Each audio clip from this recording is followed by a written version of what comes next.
Ahí está.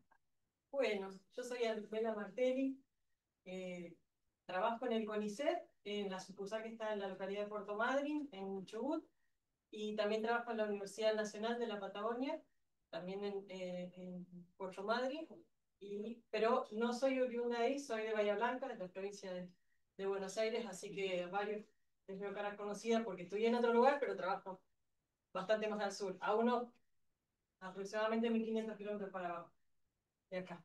Somos un grupo interdisciplinario entre biólogos, ingenieros, biotecnólogos, licenciados de saneamiento ambiental y estamos todos trabajando en el mismo equipo con doble lugar de trabajo, fundamentalmente que es donde más que nada hacemos nuestras tareas de laboratorio y mantenimiento de nuestras cepas microalgares. Todos somos todos esos y eso pasa por todo. Y pasa. Bueno, un poco para contextualizar y situar, la provincia de Chubut está localizada, ¿se ve?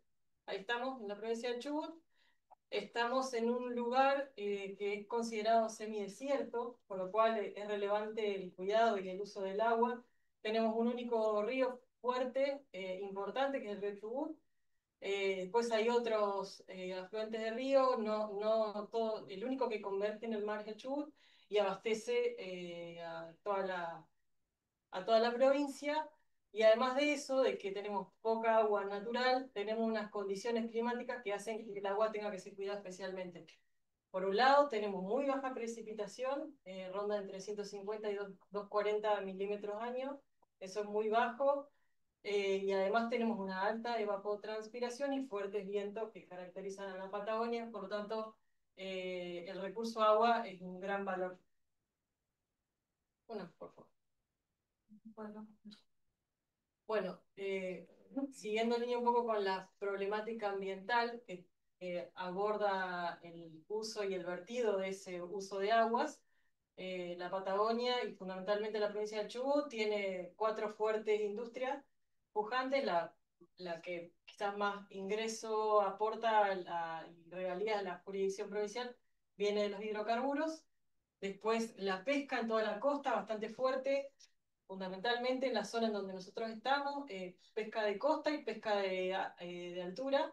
El recurso más pescado es el langostino y también es una industria muy fuerte que también es muy grande el efluente que tiene por tratar. Y por otro lado, la industria ganadera ovina. Y después, industrias emergentes que también están teniendo un uso de agua y su necesidad de tratar. Bueno, la normativa vigente entonces que aplica a la provincia de Chubut es esa, y qué es lo que tiene que tener una industria, sea mediana o grande. Primero tiene que tener un ente controlador, por supuesto, que qué es lo que le exige. Primero, bien contaba Raúl, los estudios de impacto ambiental aprobados, un sistema de tratamiento propio in situ de efluente, que esto es como que lo que correspondería que suceda, puede o no suceder, pero lo que correspondería sería eso. En el caso de necesitar vuelco, el permiso de ese vuelco y cumplir con los parámetros físico-químicos de ese agua que se quiere volcar. Y después reportes y monitoreos periódicos y sorpresivos que tienen que recibir. ¿Y qué pasa si no ocurren? Clausuras, multas o obligación de remediar. Y bueno, después hay otros grises que suceden en nuestra Argentina que, bueno, muchas veces terminan siendo los propios vecinos de las localidades los que terminan denunciando vertidos que no corresponden, ¿no? segundo. Sí. Parece que no estaba compartiendo.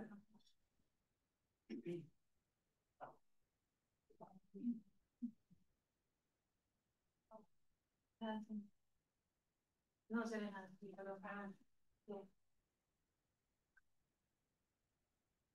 ahí está. Siguiente, por favor. ¿Sigue amarillo? Sí. Que no se carga. Ah, no, ya. A ver, un segundo. Ah, antes lo hizo así y me dudó mejor. Top llegas. Ahí tendrá que estar. Sí. Sigue amarillo. ¿Vos decís que no? Y se lo pone el stop y por donde lo está.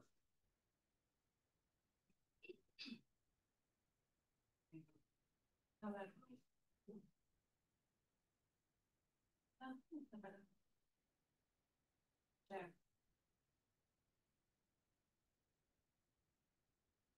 Ah, sí, pero.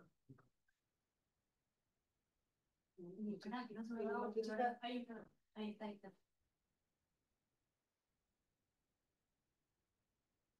Bueno, Ahí está bien. bueno, entonces en línea con este taller, lo que venimos todos a presentar es justamente las microalgas como una solución sustentable al tratado de este tipo de agua. Bien saben todos que con una fuente de carbono, que bien puede ser atmosférica, y un agua con nutrientes, las microalgas van a crecer y además de tratar ese agua y ese aire, obtenemos una biomasa que puede tener múltiples usos dependiendo de la calidad que bien comentó también Agustín, donde puede uno insertar esa biomasa en determinada industria. Entonces tenemos por un lado capturas de nutrientes, disminución de la carga orgánica, bacteriológica y demanda biológica y química de oxígeno, liberación de oxígeno ambiente, que no solo es captura, sino secuestro también, porque se transforma en otra biomasa. Y esa biomasa puede resultar de interés para ampliar la matriz productiva de quienes quieran invertir en ello. Próximo. Entonces, comentarles brevemente qué es lo que hacemos desde nuestro equipo de trabajo. Tenemos como tres grandes líneas. Una que tiene que ver con una estación de monitoreo oceanográfico que pertenece a la red que se llama Roma, que es una red de oceanografía y monitoreo argentino, que es del CONICET y tiene varios nodos a lo largo de la costa de Argentina. Nosotros estamos en el nodo Puerto Madryn, y ese nodo nosotros lo monitoreamos mes a mes, desde el 2018 y corriendo. ¿Qué nos permite a nosotros? Conocer un poco lo que sucede en el Golfo Nuevo como punto de observación desde lo físico, lo químico y lo biológico. Y particularmente en nuestro grupo de trabajo y en lo biológico obtenemos muestras del plancton vivas y después aislamos microalgas de ese plancton. Por lo tanto, estamos teniendo nuestra propia colección, que es de la institución, con la cual parten todas nuestras investigaciones. Por otro lado, lo que tenemos es también otra línea de investigación en lo que tiene que ver con revalorizar los descartes, fundamentalmente líquidos, para insertarlos dentro de cadenas de valor productivo. Y por otro lado, generar también las bases científicas para el desarrollo de nuevos productos naturales a partir de las microalgas, fundamentalmente pigmentos, omega 3 y proteínas, y biomasa rica para diferentes líneas de investigación que estamos abordando. Por un lado, alimentos para animales, alimentos para humanos, y por otro lado, una línea más de extractos. En lo que respecta a en lo que respecta al segundo de los puntos, que es el revalorizar un descarte, hemos trabajado con 4 efluentes líquidos y es lo que vengo en particular a comentarles ahora. La próxima. Por un lado, trabajamos con el efluente líquido de una industria de la acuicultura, que está localizada en la ciudad de Puerto Madryn también. Ellos tienen un sistema de cultivo cerrado de erizos de mar para producir unos productos nutracéuticos que para potenciar la salud. Se llama, la empresa se llama Promarin.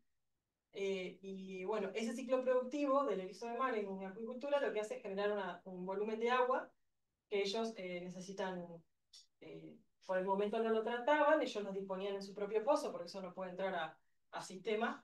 Entonces la propuesta fue compartida por parte de ellos y por parte de nuestra, de hacer un aprovechamiento de ese agua. ¿Por qué? Porque ese erizo de mar en las etapas tempranas de su ciclo de vida, en las etapas larvarias, necesita comer microalgas.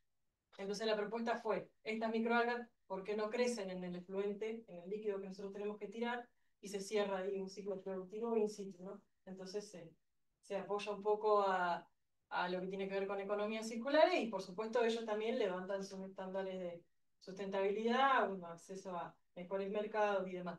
Así que bueno, eso es lo que estuvimos haciendo. Las microalgas salieron de nuestra propia colección de microalgas, pero en la mayoría de ellas son comerciales, salvo esta que es una nuestra. Y la próxima. Hemos logrado con éxito adaptar las microalgas que ellos demandaron al efluente acuícola y también pudimos lograr un buen crecimiento respecto del cultivo sintético que usábamos el cultivo F2, el típico para especies marinas. Y además de eso, que pudimos hacer crecer las microalgas con éxito, también tenemos valores muy exitosos en cuanto a la remediación de los nitratos y los fosfatos. Así que logramos un tratamiento y logramos la incorporación de ese desperdicio en un ciclo productivo. Lo logramos nosotros a nuestra escala en el laboratorio y subimos la escala hasta 100 litros. Luego, toda esa información fue transferida a la empresa y la empresa, bueno, la pondrá, está a disposición de ellos, la pondrá en uso o no, ya nosotros no digamos, ya escapa a lo nuestro. Próximo. En relación al efluente pesquero, allá la industria de la pesca, como les comentaba, es muy fuerte. En los momentos de pesca, la industria descarta más o menos 1000 metros cúbicos día de agua. La pesca ya tiene momentos de veda. En esos momentos de veda no hay efluente, pero en los momentos de buena pesca, esto es un volumen muy grande. El vertido permitido tiene estos valores y en realidad el vertido, o sea, el crudo, su líquido crudo, tiene estos valores. O sea, ellos no pueden para nada, no debieran para nada tener, no hay ninguna duda de que ellos no pueden tirar este agua. Ellos necesitan tratarlo in situ. Algunas empresas tienen un primer tratamiento sólido, otras no. Entonces se construyó un lugar de acopio de este efluente líquido. Y bueno, cada pesquera obviamente paga por la logística y disposición final de ese lugar que se llama centro ambiental. La próxima. Así se ve cómo opera una planta de langostino, fundamentalmente. El 90% de lo que pescan es langostino. Y el efluente es del lavado del langostino. O sea, está lleno de nitrógeno y con mucha carga orgánica, pero no tiene ningún otro químico, ningún otro tóxico. O sea que en términos de diversidad de fluentes es bastante inocuo para hacer un buen uso de ese agua, pero el primer desafío es esto, o sea, es una leche horrible, que obviamente ninguna alga puede crecer acá, pero con el primero de los procesos de tratamiento ya se clarifica un montón, hay una floculación, a partir del cual ya podemos empezar a trabajar con este tipo de agua. Entonces hicimos un trabajo inicial en donde se enmarcó la tesis de maestría en gestión ambiental del ingeniero Joaquín, la dirigimos junto con Agustín, y ahora estamos comenzando un nuevo trabajo que tiene que ver con una relación con el CONICET, con un convenio, en donde vamos a hacer una bioprospección de microalgas que viven en este lugar, que este es el centro ambiental, que es el lugar que les decía, el lugar de acopio, en donde tienen eh, el camión llega, dispone acá en estos piletones, parecen muy chiquitos, pero son enormes. Pensé que cada camión tiene más o menos 200 metros cúbicos, más o menos. Sí. Entonces son 25.000 litros cada camión. Y a veces acá estacionan 5 o 6 por día. O sea, el acopio es enorme y son estas piletitas chiquititas. Esto es muchísimo más grande. No tengo en mente el volumen, pero es realmente muy grande. Acá hay una primera separación física, luego química, y estas son lagunas anaeróbicas facultativas, y acá hay 4 que son las lagunas de evaporación. Acá se puede ver una foto. Esta foto es de acá, y esta botella es de un día bueno de las lagunas de decantación, de estas de evaporación, que está totalmente verde. Entonces, el trabajo que hicimos, la próxima. El primero que hicimos, que tiene que ver con la tesis de maestría, fue trabajar con una grilla de microalgas nuestras que intentamos adaptarlas a este tipo de fluente. Logramos con éxito adaptar a esta microalga, que bueno, es bastante fuerte, era de esperar que se adapte, esta que es marina, lo cual fue una novedad, algo bueno, porque si bien el agua es agua dulce, está muy llena de sal por el hecho del mismo proceso de lavar un animal marino. Y después trabajamos con este consorcio, este mix de microalgas que son nativas de esa laguna. Logramos un buen crecimiento y en cuanto a la remediación fue bastante como heterogénea. Con algunas logramos remediación, acá tenemos nitrógeno total y acá de banda química de oxígeno. Se comportó un poco extraño esto, por eso es que después queremos volver a hacerlo en el marco de un convenio con mayor tiempo y además sumarle también la bioprospección de las microalgas nativas. que hay ahí, porque probablemente tengan un buen valor y ya están adaptadas a ese tipo de aguas, ¿no? Próxima. Bueno, entonces ese convenio justamente abarca un poco más, que tiene que ver con el diagnóstico de ese efluente, evaluar la adaptabilidad de las cepas a ese cultivo y cómo vamos a poder escalarlos, y también analizar los biocompuestos totales y la bromatología final para ver qué podemos hacer con esa biomasa que podamos obtener. Próximo. Y en cuanto a efluentes urbanos y perdón, bien les comentaba Raúl, acá hay dos localidades hermanas, Puerto Madryn y Trelew, estamos a unos 70 kilómetros cerquita. Ambas tienen un sistema de tratamiento de agua.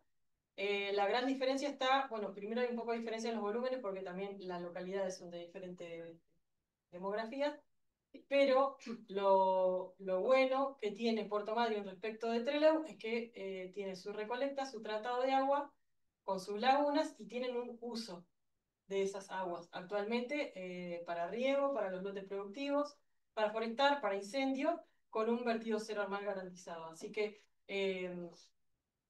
nosotros hemos trabajado fundamentalmente acá y tenemos historia de trabajo por personas que nos antecedieron en el trabajo de microalgas, como la tanquería Nini también, que algunas de esos resultados voy a comentarles ahora. En cuanto a lo trabajado en Trelew, entonces se trabajó con el agua de las lagunas de Trelew, se pudieron adaptar microalgas a vivir en esas aguas y encontrar los puntos de crecimiento más óptimos en relación a... esta es información de trabajos de Nini, donde pudieron adaptar y hacer también un poco de optimización de cuál era la mejor combinación de crecimiento. Traje algunos de los resultados, más que nada para que sepan cuáles son las algas con las cuales pudimos trabajar, que hay de agua dulce y agua marina. Estas son algas aisladas nuestras, y en términos de crecimiento incluso hasta fueron superiores respecto de los medios de cultivo sintéticos. Y en valores de remediación podemos ver que hay un buen porcentaje de remoción de la mayoría de los parámetros, o sea que se logró tratar el efluente. Esto es a escala laboratorio, ¿no? Esto todavía no salió del laboratorio, no por eso no es valiosa la información. Lo que hace falta es, bueno, dar el desafío de saltar hacia otros volúmenes cuando a veces la mayor limitante está en el financiamiento, ¿no? Y en tener esa infraestructura para poder lograrlo. La próxima. Que eso es la gran ventaja que tenemos en Puerto Madryn. Acá, este lugar, ya lo contó súper didáctico Raúl, este es el mismo sistema lagunar en la J130, donde acá la infraestructura ya está, y acá lo que hace falta es todo lo contrario, comenzar con la investigación de base para poder hacer uso de esa infraestructura que siempre resulta ser lo más desafiante, poder conseguir el acceso al financiamiento para tener el lugar. Bueno, acá estamos yendo de atrás para adelante y comenzamos a conversar con Raúl por finales del año pasado, principios de este, no recuerdo, y estamos ahora enmarcando. Esto es una foto nuestra de nuestro primer muestreo. Así se ve el agua y doy garantías de que ahí no hay olor, o sea, realmente el agua se trata perfecto. El desafío nuestro ahora es ver qué es lo que vive acá y qué podemos hacer con ello. Así que, sí, está bien, no hay problema. Bueno, acá empezamos hace poquito con esto. Hicimos un muestreo en donde ya tenemos algunos parámetros de caracterización del efluente. Nos falta la parte de los nutrientes, medirlo.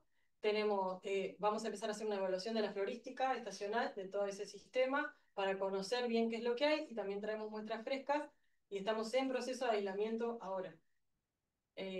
Algunas conocidas que teníamos como bastante esperanza de que salgan, están saliendo. Contábamos con una grilla de información de un muestreo, no sé el año, que le habían determinado a Raúl tiempo atrás en el laboratorio de Trelew también. Y bueno, o sea, partimos con esa información de creer de que, bueno, quizás estas que se encontraron podamos llegar a encontrarlo tiempo después, ¿no? Pero bueno, también estamos viendo algunas novedades, por ejemplo, estas no habían aparecido y están apareciendo. La persona. Y bueno, en cuanto a efluentes de la industria láctea, también recién ahora estamos comenzando, bajo un convenio de investigación y desarrollo, con una empresa que la problemática viene a raíz de que por cada litro de leche procesada se generan de 2 a 6 litros de efluentes de este agua. Entonces, a partir de ahí, sobre todo en Santa Fe, que es como la capital de la industria láctea, es que nace una startup biotecnológica, la próxima, por favor, que lo que esta startup propone es utilizar la producción de bioactivos a partir de la fermentación mixotrófica utilizando ese efluente, que es fundamentalmente suero lácteo y permeado de suelo. Entonces, esta industria nos contacta para ver si podemos nosotros adaptarle unas microalgas que ellos nos demandan a vivir en ese tipo de efluente. Para nosotros fue, bueno, estamos ahora esperando la firma del convenio para comenzar, ya nos mandaron el, el, el medio. El desafío es que tenemos que hacer vivir a estas microalgas en unas condiciones mixotróficas. Y lo bueno es que nos lo pudieron enviar disecado. Por tanto, eso a nosotros nos permite generar el medio de cultivo sintético e inocularle a dosis que para hacer buenas pruebas de laboratorio es mucho mejor que te den un bidón y que uno tenga que andar ahí adivinando qué es lo que es. Así que bueno, esto también está en comienzo de trabajo. Sí, siguiente. Así que bueno, un poco la propuesta que tenemos es pensar en circular, reducir los costos operativos de trabajo, si uno piensa en tratar el agua con este tipo de organismos nobles, valorizar un residuo y un compromiso medioambiental, que no solo sea medioambiental, sino también normativo, porque sabemos que eso muchas veces no se cumple, y también entender que esto es una oportunidad para nuevos mercados desde la Patagonia, ¿no? Fundamentalmente, salvando la industria láctea, los otros tipos de efluentes son todos locales o regionales, por lo tanto vemos como una oportunidad para nuestro lugar que está fuertemente influenciado por la industria del mar, pero la verdad es que nuestro territorio está todavía por explorar, entonces lo vemos como una buena oportunidad desde la ciencia tratar de aportar para eso. La próxima. Bueno, esto también un resumen, qué es lo que pretendemos y para las empresas y municipios de la región, bueno, reducirle sus costos, que haya una recircularidad, un reuso de sus desperdicios en el marco de biorefinerías y microalganes, que cumplan con la normativa y también de esa manera mejoran con su responsabilidad y también social, ¿no? Porque es muy chica la localidad, somos todos conocidos allá. Y bueno, fundamentalmente generar un nuevo valor y que ese valor no sea monetario, sino que también le amplíe los mercados que ellos ya tienen en sus industrias. Sabemos que los logos de trabajar en marco de sustentabilidad siempre cada vez son más valorados, sobre todo en mercados extranjeros, entonces aportar a eso también. Y así también, para finalizar, comentarles que desde nuestro laboratorio, desde el CONICET, también estamos comenzando con esta startup que propone un poco de todo lo que les estoy comentando. Se llama Patagonia Oceantec, nos pueden seguir, ahí tienen su LinkedIn. ¿Y qué queremos hacer? Queremos, grosso modo, nutrir también, además de las personas, al planeta a través de tecnología circular basada en microalgas. Siguiente. ¿Por qué? Porque tratamos de abordar tres grandes problemáticas. Por un lado, los pasivos ambientales industriales, no solo los líquidos, sino las emisiones de dióxido de carbono, bien comentaba también Lucas. Y por otro lado, abordar las problemáticas en torno al déficit de nutrición para las personas y a la sobrepesca que tenemos nosotros en nuestra región patagónica y el fomento a la acuicultura. No sé si saben, desde el año pasado fue la primera vez a nivel mundial que la industria de la pesca que la industria de la acuicultura compensó a la pesca. Siempre la acuicultura estuvo en una industria mucho más emergente y siempre estuvo por detrás. El año pasado, por primera vez, ha superado la acuicultura a la pesca. Entonces sabemos que es una industria pujante, esa industria necesita que se acompañe con tecnología. Y el mayor de los desafíos está en el alimento, sobre todo en las etapas tempranas, que tiene que ver con fundamentalmente el plancton. Así que esto ya hicimos trabajos en el marco de proyectos de investigación y desarrollo del CONICET, de COFECIT, que nos dieron un poco la espalda y el impulso para poder empezar a generar estos mínimos productos viables y tener información un poco de este tipo de tratamientos para poder empezar a visibilizar y contar. Hoy es una startup, la idea es que podamos constituir la sociedad y empezar a ofrecer este sistema modular de tratamiento y este reaprovechamiento de la biomasa, dependiendo obviamente sujeto al tipo de agua que se esté trabajando. Así que muchas gracias por escuchar.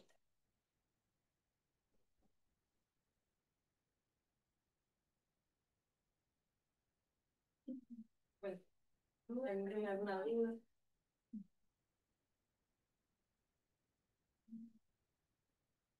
Me gustaría agradecerle a Antonella porque fue osada en mostrar una foto del centro ambiental y mostró la evolución que anteriormente no podíamos mostrar. En el centro ambiental, vieron que hay una forma así, que parece la publicidad de un teléfono. Bueno, esas formas son 4. Esa es la primera, son 4. Y esa primera, le agradezco que muestre esa foto porque ya dio resultado y la laguna que continúa, entre comillas, es de evaporación, pero va a ser de pulimento y para generar toda la parte de avifauna, ya está produciendo microalgas. Si ustedes la vieron bien, la foto es verde, la conexión y verde. O sea que la primera ya está funcionando bien, faltan 3. Creo que somos optimistas cuando las 4 estén funcionando. Así que gracias por lo que mostraste. Muy linda la presentación. Y con respecto a la industria láctea, ¿es suelo de leche o de pan o de qué tipo de fuente es? A nosotros nos llegó la semana pasada, creo, totalmente disecado y rotulado con permeado de suelo. Permeado de suelo. Sí, son permeado de suelo y el otro es... ay, no me acuerdo el nombre. Ahí lo tengo anotado. Ya pusiste la próxima. Ahora te los digo bien. Y todavía no lo trabajamos, está completamente en polvo, está disecado y sellado al vacío, todavía no lo trabajamos, no sabemos cómo se comporta. Eso también es un desafío. Para mí es algo positivo que lo hayan mandado así seco. No sé cuál marca, si esa te pregunta. Me daba la duda si era tambo, o sea, era estiércol, vacuno, o si era ya el procesamiento de la leche para queso, para... Entiendo que proviene del procesamiento porque es de color cremoso, bien blanquecino, sí. Pero, ya te digo, no sabemos cómo se comporta y incluso entiendo que también van a haber desafíos en cuanto a las esterilidades, ¿no? Más allá de que esté disecado, bueno, estamos por comenzar justo ahora y quizás pueda tener más información en un mes por ahí cuando ya se empieza. Y ustedes la cepa específica. Ellos lo que nos piden a nosotros es que adaptemos unas cepas específicas que ellos necesitan a vivir en ese medio de cultivo y cómo. O sea, ellos nos demandan a nosotros que se les adaptemos y que después le expliquemos cuál es esa receta para que ellos después puedan replicarla, ¿no? Nosotros nos vamos a quedar con un backup de esas cepas por si acaso no, suceda que pierdan la cepa o lo que sea, bueno, siempre tener ese backup y bueno, creemos que está bueno lo que ellos hacen y aparte la problemática está ahí, entonces la propuesta de ellos es justamente vender esa tecnología de tratado, pero bueno, les hacía falta la parte de microalgas para resolverlo. Ellos habían hecho algunos ensayos de adaptación y como no lo habían logrado es que nos contactan. Fue medio fortuito porque estamos súper lejos, ¿no? Pero bueno, tomamos el desafío, así que bueno, esperemos que le logremos adaptar. Antes de darle respuesta hicimos un poco de búsqueda a ver si justo las microalgas que ellos demandaban eran capaces de, por lo menos de manera teórica, decir, bueno, vamos a poder lograrlo. Después, si se puede en lo práctico o no, lo veremos, pero por lo menos saber de que tienen las capacidades de vivir en condiciones con azúcar. Mi pregunta era justamente esas cepas. ¿Sabés por qué pidieron esa? Sí. Por la utilización. Sí. Posterior, seguramente. Sí. Más. Sí, porque tiene que ver con, o sea, desde ya que tendrán que hacer un estudio bromatológico, y entiendo que SENASA, ANMAT, luego controla, por lo menos son los desafíos que estamos teniendo nosotros desde nuestra propia startup, de saber cómo hacer las cosas si quisiéramos entrar en la industria de alimentos para las personas, ¿no? La industria de animales es otro target, pero ellos no están focalizados en una industria, así que entiendo que pidieron esas cepas porque tienen un valor nutricional, nosotros las teníamos, así que vamos a adaptarlas, pero sí, No, no, no le mandaron a cepas de la colección. O sea, son de sus propias cepas. son de nuestra colección, sí, y el convenio termina con las cepas que hayamos podido, las nuevas, que hayamos podido adaptar en ese medio, y le enviamos el inóculo con el procedimiento de cómo operar desde ahí en adelante, ¿no? Tengo una pregunta en relación a lo que contaste de startup. Vos hablaste que es de frentes de tipo bueno, de la industria de agricultura, dijiste. Vos también una parte de lo que es los fines de esa startup tiene que ver con alimentación humana, no sé si para producir productos. ¿Es compatible el tipo de frente de agricultura con un producto después de... Nosotros vamos a hacer, desarrollamos ya unos concentrados vivos, microalgales, que son de alimento para la industria acuícola. O en un proceso de cualquier establecimiento de acuicultura, vos tenés que tener el laboratorio de microalgas que te genere las microalgas vivas para alimentar a tus larvas, alevines o lo que sea que estés cultivando como objeto de cultivo, ¿no? Nuestro trabajo lo que hicimos fue, eso lo enmarcamos en un proyecto de la COFECIT, que lamentablemente se cortaron esas líneas de financiamiento, estaban muy buenas, y desarrollamos el concentrado vivo microalgal en un formato sachet para que el acuicultor pueda tener en mercado, bueno, la idea nuestro era que exista en el mercado un producto sachet que pueda comprar e inocular y no tenga que tener su propio laboratorio de producción. Pero no es para alimentación humana, sino que para... Eso es para la alimentación de animales de acuicultura. Sí, que el desafío es que esté concentrado pero vivo, porque el animal objeto de cultivo quiere cazar a la alga, no tiene que estar rota, disecada. Bueno, gracias por el interés.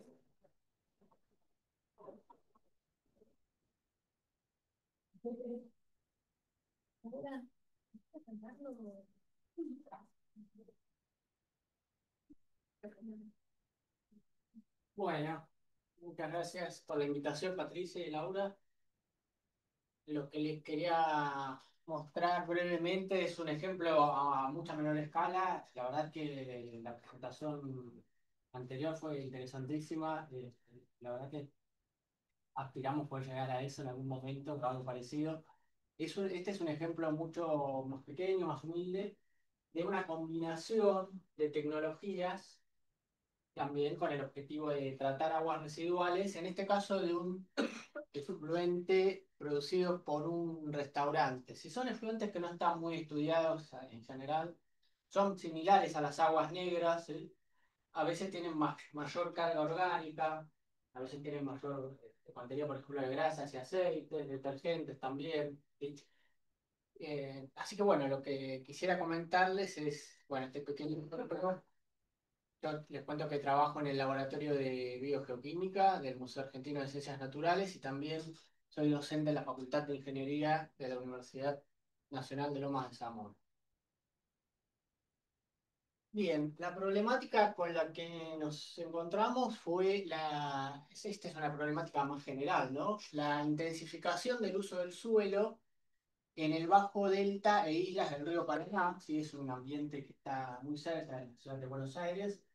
Y la verdad que es muy rico también desde el punto de vista biológico y de la conservación, porque, bueno, realmente es un ambiente muy interesante, con un muy particular, ¿no? Digo, con bastante biodiversidad y demás.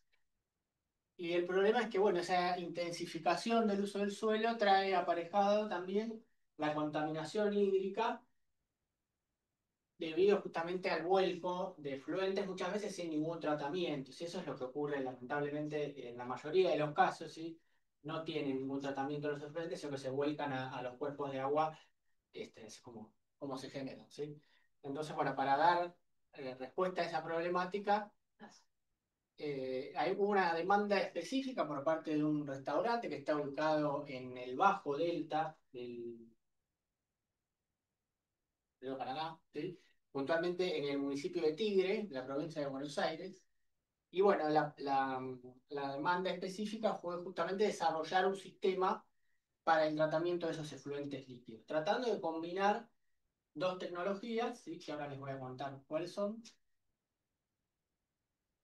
Básicamente pensamos en un sistema híbrido basado tanto en una primera etapa eh, en humedales de tratamiento y en una segunda etapa en microalgas, ¿sí? No específicamente, o sea, nuestro objetivo acá no era el cultivo en sí de las microalgas, sino el tratamiento del efluente, ¿sí? A futuro nos gustaría, obviamente, tratar de que sea más circular, ¿sí? Poder recuperar nutrientes de la misma agua, poder reutilizarla. Pero bueno, el objetivo inicial no fue ese, sino tratamiento en sí del agua. Bueno, cuento brevemente qué son los humedales de tratamiento o humedales construidos, también se llaman humedales artificiales, ¿sí? Son sistemas de ingeniería ecológica que lo que buscan es replicar características que ocurren, características y procesos, ¿no? Que ocurren en los humedales naturales, ¿sí? Justamente el delta es una región de humedales, un mosaico de humedales, ¿sí? Y bueno, justamente en ese lugar pensamos que era conveniente la aplicación de este tipo de tecnología, justamente porque iba a utilizar recursos como plantas palustres, por ejemplo, que crecen ahí mismo, en ese mismo lugar, ¿sí? Estos sistemas pueden aplicarse para el tratamiento de distintas aguas residuales, desde aguas grises, o sea, aguas con una carga contaminante relativamente baja, aguas negras también, una contaminación un poco más alta, pero incluso también algunos efluentes industriales y en particular algunos efluentes también con cargas orgánicas importantes, ¿sí? Obviamente hay una gran variedad de tipologías, ¿sí? De humedales de tratamiento y también de operación, ¿no? En el sentido de cómo alimentar con el efluente a este tipo de sistemas, ¿sí? Hay humedales, por ejemplo, que son de flujo libre, donde uno puede ver el agua en superficie, y donde, bueno, justamente las microalgas van a prosperar, ¿sí? Si se dan las condiciones adecuadas, y otros que son humedales de flujo subsuperficial. Dentro de los humedales de flujo subsuperficial tenemos también dos categorías principales, que son los humedales de flujo horizontal y los de flujo vertical, ¿sí? Los de flujo horizontal tienen la característica que son, permiten, digamos, una alimentación continua, ¿sí? O sea, continuamente se puede volcar agua residual en ese humedal para continuamente ser tratada. En cambio, los humedales de flujo vertical funciona de manera intermitente, ¿sí? O sea, hay que regar, por decirlo así, regar el humedal, ¿sí? Con una frecuencia determinada, después hay un periodo de descanso de varios días y después se puede volver a alimentar el humedal. Por esta característica, los humedales verticales suelen tener varias celdas por separado, ¿no? Entonces, en un momento está funcionando una celda y la otra celda está en descanso y después se alimenta el otro humedal y el primero entra en descanso, ¿no? Sí, así se va alternando y va funcionando de esta manera. Bueno, estos sistemas son parte de un conjunto más grande que hoy por hoy se denomina soluciones basadas en la naturaleza, que también incluyen otras soluciones, no solamente relativas al tratamiento de efluentes, sino también a otras cuestiones, ¿no? Básicamente la idea, como les decía, es copiar lo que pasa en un humedal, ¿sí? En un humedal tenemos procesos físicos, procesos químicos y procesos bioquímicos también, que están continuamente sucediendo y que lo que logran es justamente depurar el agua, ¿sí? Esto es lo que ocurre normalmente en los humedales, ¿sí? Y entonces lo que se busca mediante estos sistemas que fueron desarrollados a partir de la época de 1950 en Europa, después, bueno, pasaron, pues, más reciente en el tiempo, llegaron a nuestro país, a esta región, y bueno, lo que buscan justamente es aprovechar lo que ocurre en los humedales naturales para depurar el agua. Entonces, simplemente el agua ingresa por ejemplo, en un extremo de este humedal, este es un humedal de flujo horizontal, ¿no? El agua fluye justamente de manera horizontal, ¿no? Eh, y fíjense, bueno, el medio en este caso es grava, piedra partida de construcción simplemente, y las plantas palustres, junco, totora y otras plantas palustres, son justamente plantadas en ese humedal y el agua en contacto con la grava y con las raíces y con todo el biofilm que está creciendo en ese soporte, se va depurando, ¿sí? Las ventajas que tienen estos sistemas es, por ejemplo, la integración paisajística, ecológica también, ¿sí? Pues como, digamos, como ya les digo, recrear lo que ocurre en un humedal natural en un sistema de ingeniería ecológica. Entonces, es más fácil integrarlo desde ese punto, ¿no? Desde lo ecológico. Eh, También tienen un menor costo de mantenimiento y de operación en relación a otros sistemas de tratamiento, pero también, bueno, por supuesto, como todo, tienen sus desventajas. En general, por ejemplo, requieren mayores superficies y tienen algunos problemas operativos específicos. Puntualmente, los humedales que tienen un sustrato, que puede ser grava, como les mostré, o arena o suelo, tienen un problema específico que es el taponamiento, ¿sí? Que es justamente la obturación de los poros del sustrato por el mismo material, tanto que trae el agua residual como el biofilm que va creciendo sobre ese soporte.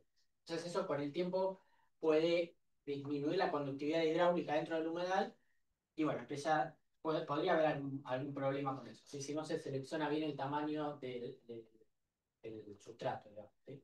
La granulometría. Bueno, el sistema que diseñamos junto con una colega tiene dos etapas, como les comentaba. La primera etapa consiste en un pretratamiento y un humedal artificial de flujo horizontal. Eso está más o menos a escala humana, como para que vean. Sí, en este caso tiene 10 metros por casi 4. Sí, son casi 40 metros cuadrados de superficie para tratar aproximadamente 3 metros y medio, 3 metros cúbicos y medio por día. ¿Sí? Ese fue el caudal de diseño. Es importante acá siempre la etapa del pretratamiento. O sea, tiene que haber un pretratamiento importante para remover la mayor parte de los sólidos suspendidos, ¿sí? O gran parte de los sólidos suspendidos. Porque si no ocurre esto, te favorece lo que les comentaba antes, que es el taponamiento del sustrato. Entonces, ese pretratamiento, a la vez lo que se muestra ahí es una trampa de grasa, un biodigestor y una cámara séptica, ¿sí? El biodigestor y la trampa de grasa ya estaban presentes en el lugar, ya estaban instalados en el lugar, y nosotros lo que construimos fue, mejor dicho, lo que diseñamos, no lo construimos nosotros, fue la cámara séptica, bastante grande, y el humedal, ¿sí? Esta es la primera etapa. La segunda etapa, pues ahora les comento en qué consiste. Sí. Un poco más en detalle de esta primera etapa, ¿sí? Como les dije, el material de soporte es grava, en este caso las plantas son las que encontramos en el lugar y otras que fueron apareciendo de manera espontánea. Algunas tal vez sospechamos que venían con el propio sustrato, con la propia grava, eso puede pasar. Pero las plantas que seleccionamos son, bueno, comunes de la región y también de otras partes del mundo, ¿sí? Totora es muy utilizada en este tipo de humedales, punco, un poco menos utilizada, y otras muy locales, como por ejemplo el cucharero, sagitaria, bueno, eh, plantas, digamos, propias de ese humedal natural, o ese mosaico de humedales naturales que es el delta, ¿sí? Hacia el final, o sea, el agua ingresa por ahí, por esa parte, y hacia el final tenemos una estructura de descarga desde donde se regula el nivel del agua dentro del humedal, ¿sí? Que puede variar entre 0 centímetros hasta 60 centímetros, ¿sí? No más de eso, porque bueno, también después pueden aparecer problemas de olores, ¿no? Y esas cuestiones. Bueno, esta es la etapa de construcción. Esto es interesante porque también, como se mencionó antes, ¿no? Este tipo de tecnologías también generan trabajo, entonces también no es solamente que estamos contribuyendo de manera, digamos, solo desde la parte ambiental, sino también desde lo social. Ahí está la construcción de la cámara séptica, fíjense que es bastante grande por los volúmenes, ¿no? que se generan. El criterio de diseño de la cámara séptica fue básicamente que tenga algunos 2 o 3 días de tiempo de retención. Que el agua tenga ahí cierto tiempo, justamente para que lograr la sedimentación de gran parte de las partículas, ¿no? Y que no ingresen al humedal, que es toda esta parte, ¿sí? Todo esto después fue, ¿por qué está construido sobre la superficie? Porque acá hay un problema específico de esta región, que no es un problema, es una característica, que son las inundaciones periódicas, ¿sí? Periódicamente hay inundaciones que pueden llegar al nivel, podrían llegar a ingresar al mar. Por eso tuvimos que hacerlo sobre el suelo. Normalmente en lugares donde no hay este problema, o esta condición no es un problema, que hacen simplemente haciendo un pozo, ¿sí? Se hace una excavación y se hace el humedal. Y por ejemplo, no es necesario hacerlo de hormigón, se puede hacer con geomembrana, con otro material, o a veces simplemente con arcilla compactada, ¿sí?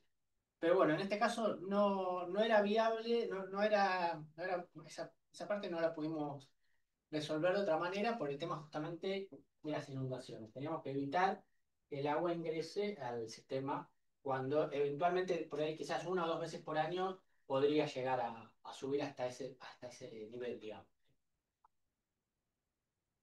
Bueno, esta es otra vista hacia atrás y sería la parte de descarga del humedal hacia la segunda etapa, ¿sí?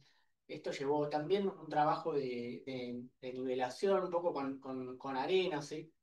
Pero fíjense alrededor, es un ambiente completamente humedal. O sea, lo que vamos a ver acá es ese mismo humedal, pero un poquito más arriba, por decirlo así, ¿sí? O sea, que estamos justamente usando los mismos recursos que están localmente. Obviamente que también hay otros recursos que no están localmente, como la grava y los materiales, ¿no? Pero sí, la parte biológica eh, son plantas que estaban en ese lugar cercano, ¿sí?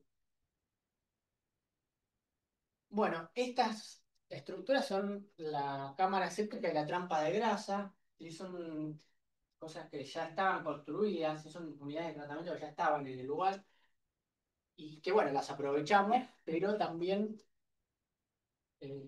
sumamos esta etapa que les contaba, que es la cámara séptica, para evitar justamente el tema del pasaje de los sólidos hacia el humedal, que es esta parte, ¿no?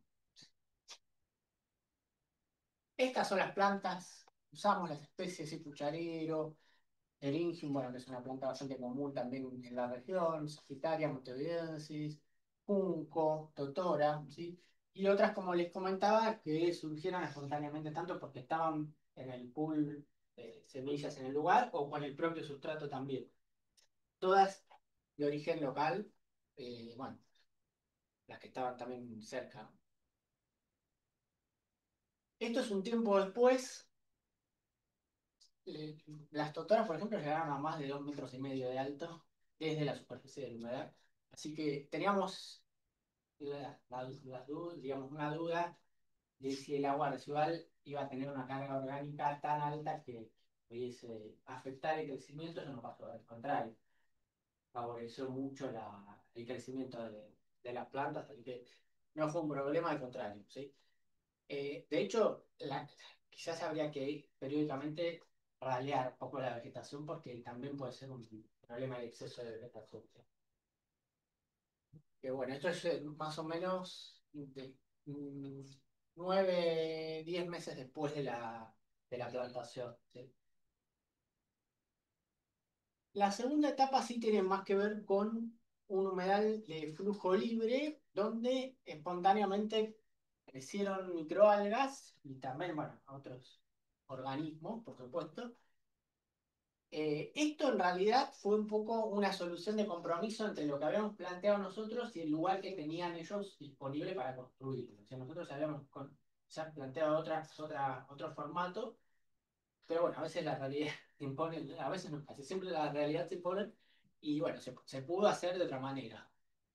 De hecho, hoy por hoy, esta etapa no está funcionando porque necesitaron el lugar y bueno, se hicieron una serie de cambios, así que estamos reformulando cómo es justamente a futuro, cómo va a ser la etapa post-tratamiento mediante microalgas. Eso es un poco lo que les voy a contar ahora en breve. Pero básicamente era un estanque aislado con geomembrana, también con una pequeña elevación para evitar el ingreso de agua por parte del... Fíjense que estamos en una isla, ¿sí? Rodeado de agua. Entonces, como les decía, 1 o 2 veces por año podría llegar a ingresar agua en el sistema si no está elevado de alguna manera, ¿sí? La profundidad máxima eran 80 centímetros, pero después tenía como escalones, entonces en realidad variaba entre 20 y 80 centímetros, dependiendo de la zona del humedal.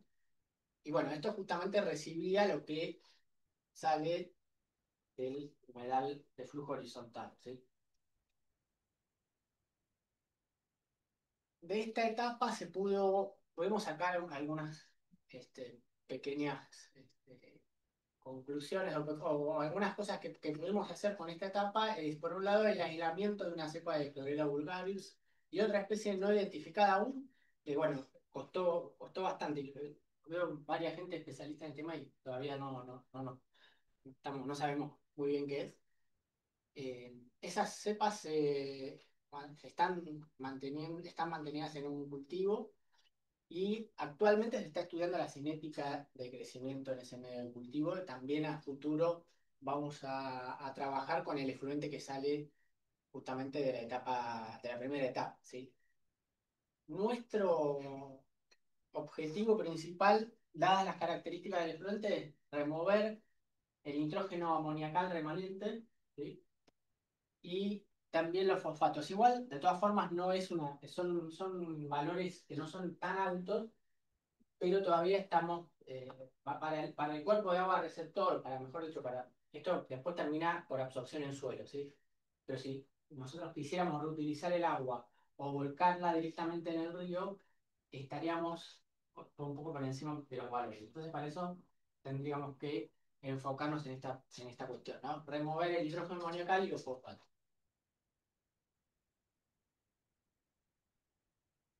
Les muestro algunos resultados muy simples. Esto es parte de un muestreo de calidad de agua que se hizo durante un año. Estos datos que les muestro ahora son de los primeros 9 meses. Después hubo unas cuestiones operativas medias complejas, por eso no están acá los datos. Lo que vimos es una mejora notoria de la calidad del agua. Como les comentaba, se utilizaron recursos locales, se generó trabajo también, y para la región resulta una tecnología innovadora. Es decir, como les comenté antes, no es una tecnología innovadora a nivel mundial, pero sí para la región. Para la región no existen, para la región puntual del Delta, a nuestro conocimiento no existen otros casos similares, digamos. Sí. Fíjense, la diferencia ya es notoria visualmente. Esa es a la izquierda el líquido como entra a la cámara séptica, ¿sí? Y cómo sale del humedal. Y fíjense, justamente por la transparencia, la turbidez y la escasa turbidez, ¿no? Digamos, y casi no tiene sólidos suspendidos, de hecho, son condiciones favorables para el crecimiento de microalgas, ¿sí? O sea que pensamos que perfectamente podría, este, digamos, implementarse una etapa de cultivo más controlado, ¿sí? De microalgas, dadas estas características. De la primera etapa, el pretratamiento, no solo la cámara séptica, porque también hay un pretratamiento previo, y el humedal de flujo horizontal, lo que observamos es una elevada remoción de sólidos sedimentables y suspendidos, elevada remoción de DQO y detergentes, y también algo que nos pareció interesante es que la calidad del agua era mucho más homogénea a la salida del humedal que a la entrada. Es decir, las fluctuaciones de calidad de agua a la entrada del humedal eran compensadas por el propio humedal. Entonces, eso también es interesante porque quizás para un cultivo que requiere unas ciertas condiciones más o menos estables, podría ser algo bueno, digamos. Y bueno, una remoción moderada y variable de nitrógeno amoniacal y fósforo reactivo soluble. Fíjense, este es parte de los sólidos no solo los que trae el efluente, sino también, obviamente, los propios microorganismos que van creciendo en la cámara séptica. Si esto ingresara al humedal, el taponamiento sería muy, muy rápido. Justamente para esto, para evitar eso, es la cámara séptica, ¿sí? Bueno, y ahí se comparan los valores de remoción, ¿sí? De las distintas etapas, ¿sí? Ven, lo que pudimos observar es lo que les comentaba recién, que de cubo y sólidos, el mayor aporte al tratamiento lo tenemos en la primera etapa, en el humedal, no tanto en la parte de microalgas, ¿sí? Como se ve ahí la diferencia de la primera etapa, que es la cámara séptica, y a la salida del humedal, la remoción sube mucho más que entre la etapa de salida del humedal y la cámara y las microalgas, ¿sí? Pero cuando sumamos la etapa de microalgas, como era esperable también por otra parte, hay una mejora en la remoción de nutrientes. Por ahí no es tan significativa, pero se vio eso, ¿no? Que sí mejoraba la remoción de nutrientes. Digamos, nitrógeno amoníaco y fosfato. Acá sí hay un mayor aporte del humedal de flujo libre que, bueno, básicamente las microalgas, las- los organismos que están involucrados mayormente en ese tratamiento. En general, el sistema de tratamiento disminuyó significativamente la carga contaminante del agua residual. También detectamos oportunidades de mejora que tienen que ver con la reutilización del agua y nutrientes en el futuro, ¿sí? La desinfección mediante radiación UV, hoy es mediante cloración, pero bueno, sabemos que eso también tiene un efecto, podría ser, no el mejor, ¿sí? Digamos, hay otras alternativas superadoras, que es justamente el uso de radiación UV, y también hay cuestiones que me pareció interesante mencionarlas, que son cuestiones operativas, que eso pueden tener una influencia muy grande en la calidad del agua, ¿sí? O sea, uno puede diseñar un sistema y realmente funciona, pero a veces cambia las condiciones operativas.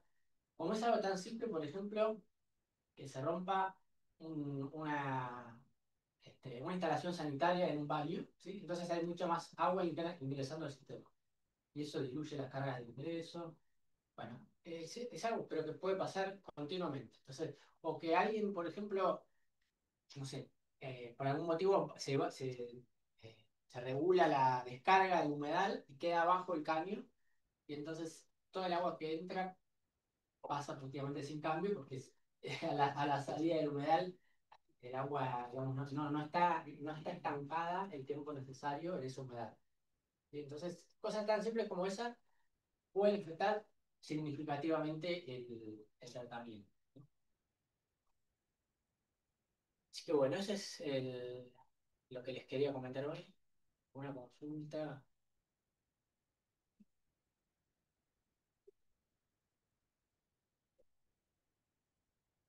Disculpame, una pregunta. No apareció para nada los coliformes. Sí, eso tenemos pocos datos, la verdad. Tenemos un dato, pero, o sea, la etapa de descarga nosotros sugerimos que pongan floración o cloro sólido. Así que, pero tenemos datos también muy, muy poquitos, 2 o 3 campañas de muestreo. Y por ejemplo, el humedal de tratamiento, que eso ya se conoce, ¿sí?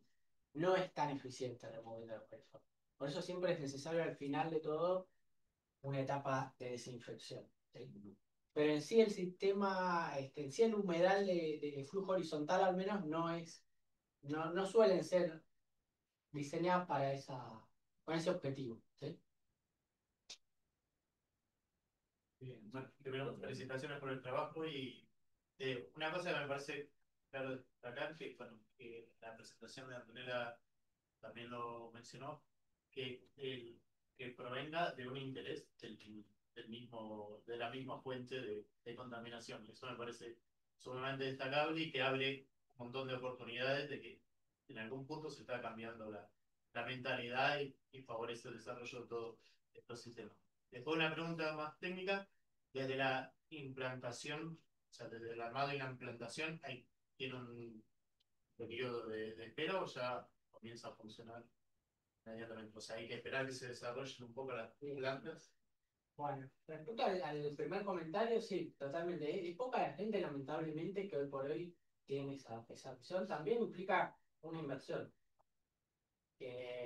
bueno, fueron algunos miles de dólares, ¿sí? En este caso. Más que nada también teniendo en cuenta que estamos en un lugar que está alejado del continente, o sea que implica acarrear el material desde el continente hasta la isla, con todo el costo, ¿no? Pero bueno, es gente que está involucrada con el lugar, además de la parte comercial, digamos, pero está involucrada con el lugar. O sea, buscan esto, tratar de no minimizar el impacto o reducir el impacto de la actividad, al menos por lo que tiene que ver con los efluentes, también por otras cuestiones. Y respecto a la pregunta, sí, todos estos sistemas, al ser sistemas biológicos, tienen una etapa donde no funcionan tan bien, digamos, justamente. Pero, de hecho, por ejemplo, el desarrollo del biofilm lleva un tiempo, no es algo tan rápido, pero la verdad, en ese caso puntual no se demoró. La verdad que no sé, no vemos un cambio significativo, digamos, en los primeros meses respecto a lo posterior. Claro, pero el exponente se empieza a pasar enseguida, no es que hay que esperar un tiempo que crezcan. Sí, que hubo 2 o 3 fechas que eran esos valores satínicos que se veían ahí, donde no funcionó bien. Y eso tuvo que ver con un caudal o sea, un caudal muy alto al cual no está preparado el sistema. O sea, todo el sistema está preparado para cierto caudal, bueno, si se excede por determinadas razones, bueno, obviamente la performance de tratamiento va a ser del otro. Por eso también hacía hincapié en las últimas pantallas sobre el tema del operativo. A veces el operativo eh, puede cambiar drásticamente cómo sale el agua, entonces tratada.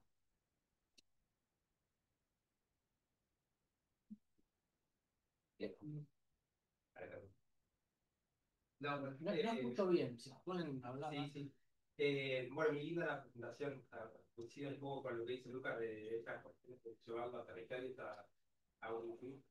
Y con respecto a esto que tiene operativo, ¿qué pasa? ¿Qué hacen cuando si se tapona?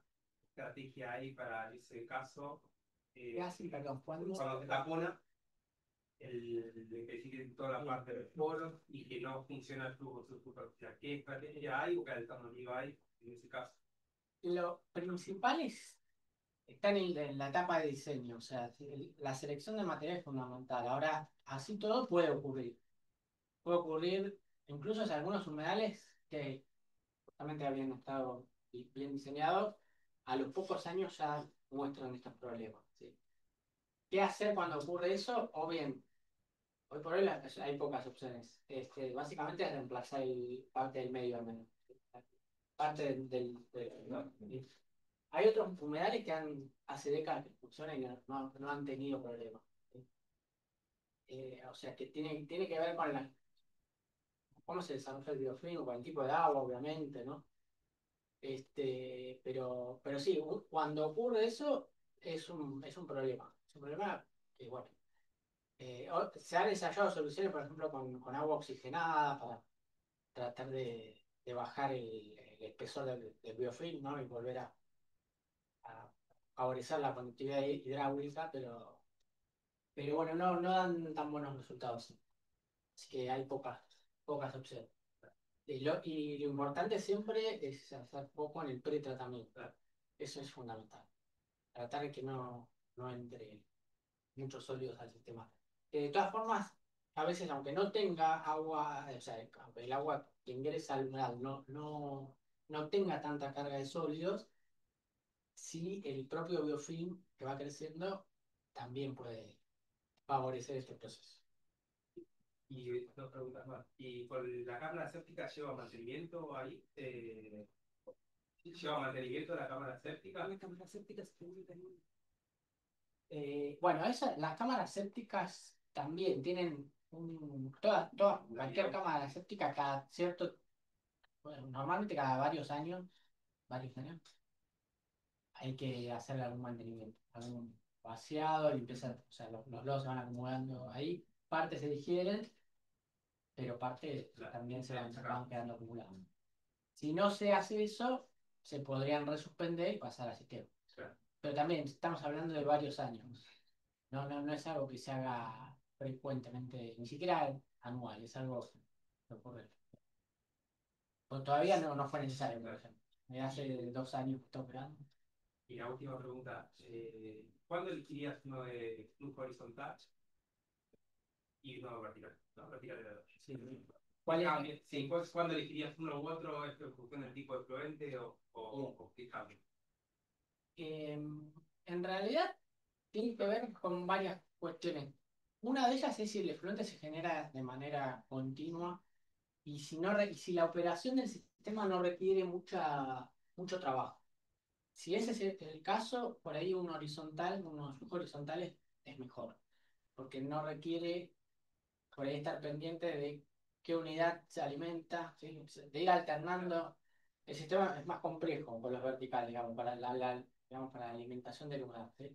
Pero por otra parte, los de flujo vertical pueden admitir cargas orgánicas más altas, incluso no solo con residuos semisólidos, digamos, con lodo también se puede, se pueden utilizar para eso también, digamos.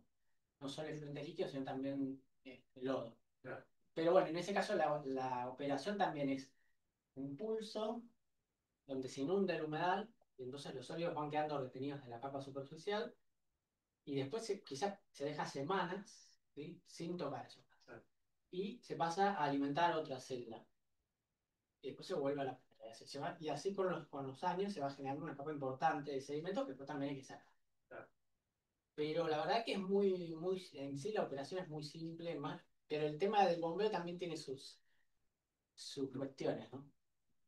A veces, por ejemplo, algo tan simple como que una bomba se traba el flotante y entonces queda andando permanentemente y deja de funcionar, se quema, ¿sí? Y bueno, entonces el sistema por ahí depende de eso. Algo tan simple como eso puede hacerlo fallar.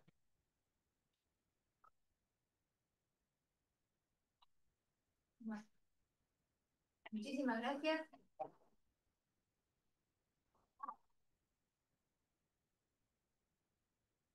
Volvemos a conectarnos en la 1, a las 2 volvemos de comer, ¿les parece?